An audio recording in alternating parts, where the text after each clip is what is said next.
당신이 몰랐던 이야기. 오늘은 실리콘밸리 신화를 재현하고 미국의 국방, 경제, 금융, AI, 정치까지 움직인다고 평가받는 이들 페이팔 마피아에 대한 이야기입니다. 미국 정부의 핵심 인사들을 보면 유난히 눈에 띄는 사람들이 있습니다. 트럼프가 지명한 AI와 암호화폐 차르, 데이비드 삭스, 지금은 떠났지만 정부 혈부의 수장 역할을 했던, 동시에 2024년 미국 대선 당시 1억 달러가 넘는 돈을 후원하고 트럼프 지지 연설까지 했던 일론 머스크, 1,500만 달러 하나 약 200억을 지원하며 사실상 JD 벤스를 지금의 부통령 자리에 있게 해주었다고 평가받는 피터 틸까지, 이들은 전부 페이팔 마피아라 불리는 사람들이죠. 특히 부통령 JD 벤스는 피터 틸 이외에도 벤처 투자가로 활동할 당시 다른 페이팔 마피아들에게도 후원을 받은 적이 있고요. 이코노미스트지는 2024년 미국 대선 이후 페이팔 마피아가 미국 정부를 접수하게 될 것이다라는 말을 하기도 했습니다. 페이팔 마피아라는 이름은 당연히 진짜 마피아 범죄 조직이라는 말은 아니고 페이팔 출신들을 뜻하는 말이죠. 페이팔이 성공하고 엑시트까지 하면서 돈을 번 사람들인데 마피아라는 이름까지 붙은 것은 이들이 정치에 좀 관여했다고 해서 나온 말이 아닙니다. 국방부와 계약을 맺고 CIA, FBI, 국토안보부와 협력하며 미국의 국가 안보 시스템을 실질적으로 운영하는 기업, 이스라엘이 가자지구에서 표적을 공격할 때 사용하는 AI 시스템과 우크라이나 전장에서 작전을 수행하는 인공지능 플랫폼을 제공하는 기업이 주식하는 사람은 한 번쯤 들어본 팔란티어죠.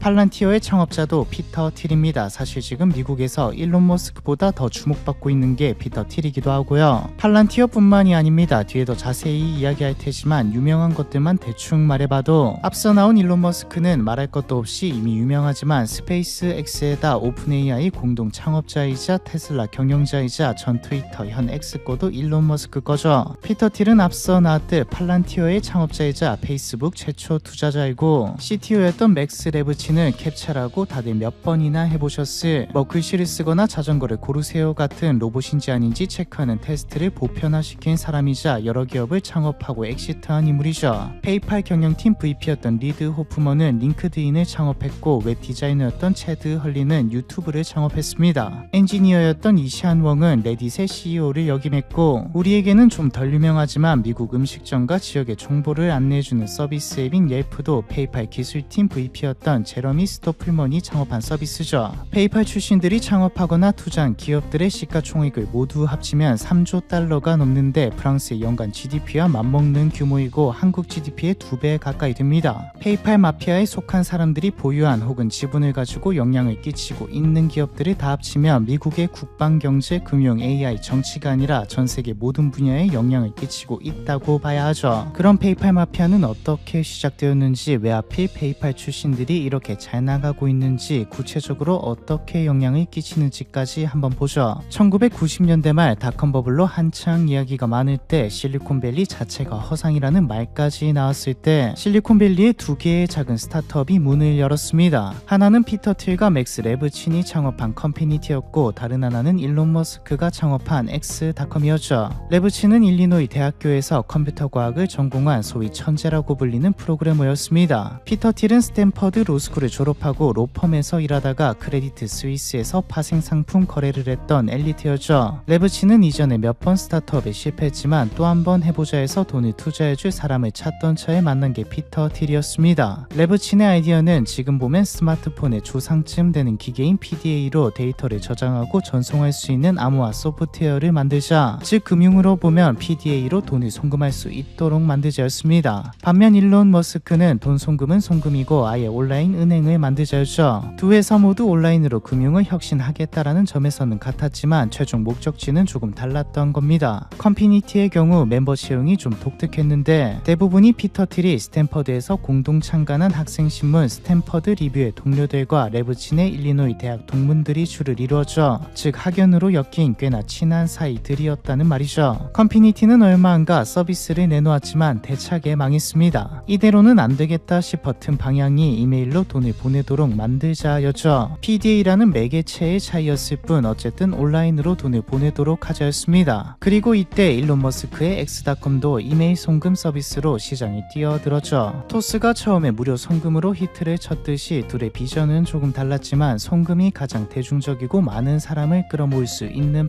방법이었으니까요. 컴피니티는 페이팔이라는 이름으로 송금 서비스를 시작했고 X닷컴과 직접적인 경쟁자가 됩니다. 이메일 송금 서비스 서비스는 꽤나 성공적이었죠. 시장에서 확실하게 반응이 왔습니다. 시장성은 입증됐고 그럼 다음 수순은 고객 확보죠. 이메일 송금 서비스를 제공하는 회사가 한 곳뿐이었다면 엄청나게 마케팅을 하지 않더라도 적당히만 한다면 고객을 충분히 끌어모을 수 있었겠지만 경쟁자가 있었기에 두 회사 모두 고객 확보, 마케팅에 엄청난 돈을 쏟아부었습니다. 당시에는 페이팔이 약간 더 우세였죠. 엑스닷컴에게 송금 서비스는 온라인 은행이 목표였기에 그냥 서비스 중 하나로 취급했지만 페이팔은 송금 서비스에 집중했으니까요. 결과적으로는 편의성에서 차이가 좀 있었죠. 일론 머스크가 내민 비장의 카드는 돈을 주겠다였습니다. 신규 가입하거나 아니면 추천해서 가입하도록 만들면 $10, $20 이런 식으로 진짜 돈을 주는 거죠. 한 달 만에 수백만 달러가 마케팅 비용으로 나갔고 커뮤니티도 이대로 질 수 없으니 함께 출혈을 감수하면서 공격적인 마케팅을 펼쳤습니다. 말 그대로 둘 중 하나는 죽어야 끝나는 전쟁이었죠. 이렇게 해도 닷컴 버블이었던 시기라 상장하거나 회사를 매각하면 어차피 다 메꿔질 돈이긴 했지만요. 여기서 얼마를 쓰든 우위만 점할 수 있다면 1위가 독식하게 되는 온라인 시장의 특성상 1위와 2위의 기업 가치는 그야말로 하늘과 땅 차이기에 둘 모두 필사적이었습니다. 일론 머스크는 자기 돈이 많이 들어가긴 했지만 대부분 투자자들의 돈이었고 커뮤니티, 페이팔도 마찬가지였죠. 그런데 2000년 2월 닷컴 버블이 터지게 됩니다. 앞서 말했듯 버블이라는 이야기는 계속해서 나오던 시기였지만 이게 언제 터질지는 아무도 모르는 상황이었는데 터져버린 거죠. 적자 기업에 돈을 대려는 투자자는 더 이상 없었습니다.